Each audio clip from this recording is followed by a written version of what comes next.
So today we're going to look at a new capability that's been added to the Cordova builder, and that's the ability to build iOS apps using the Xcode CLI tools. And this allows you to build the app in a similar way that you can do with Android, install it on a device or install it on a simulator. And when using auto provisioning, it makes it very easy. You don't have to go through the hassle of generating all of your provisioning profiles and your developer profiles and so on. So it's really quite nice. So to do it, just open up the Cordova app builder.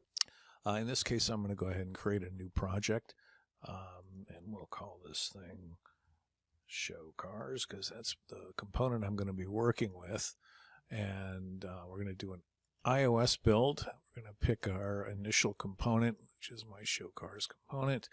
And I'll make some changes here. So say com.alpha.show cars, and then we'll call the app Show Cars. And that's about all I'm going to need to do with this one.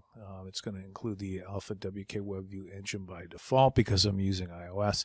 Really don't need any other plugins here. Save and launch the Cordova CLI builder. It's going to build all the assets now. And once that's done, it's going to bring up the Cordova CLI project builder properties. We're going to generate an iOS build script.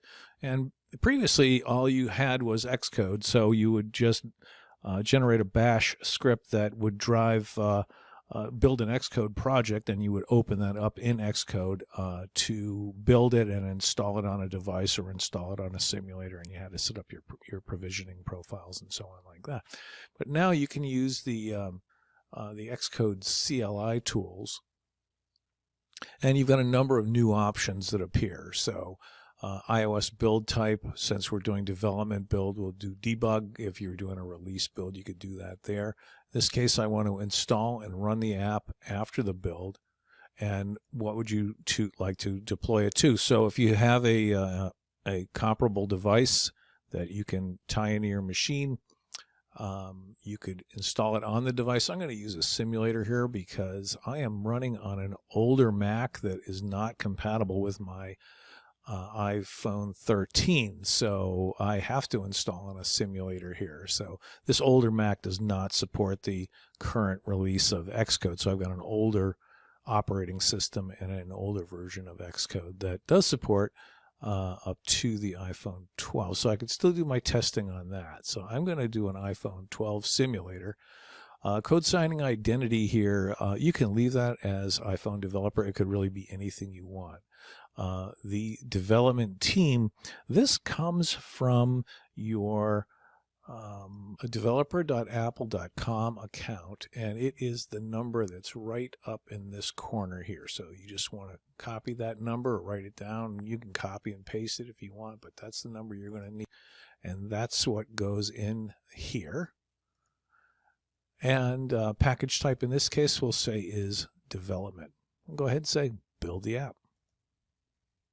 It's done.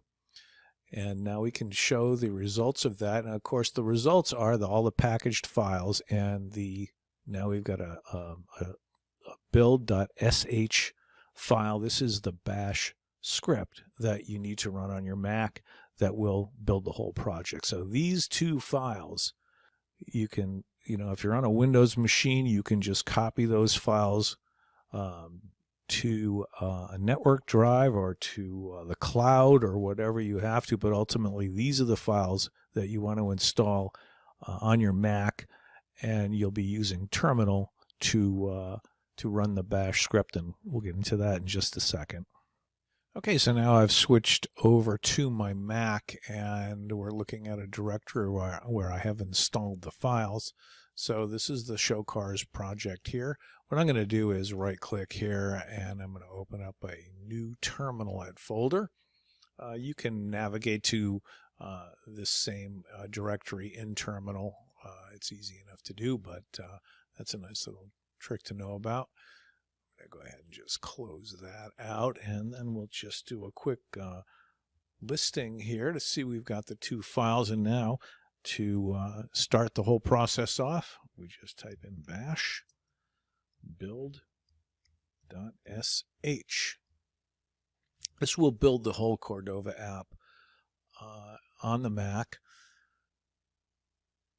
Install the appropriate plugins. And now the iOS Xcode project is created. So at this point, this was where you would be launching Xcode at this point and working with the files that were just created. Let's take a look at them in Finder so you can see them. So it's going to be in the Show Cars directory under Platforms, iOS. This is the Xcode project that you would typically open up in Xcode right here.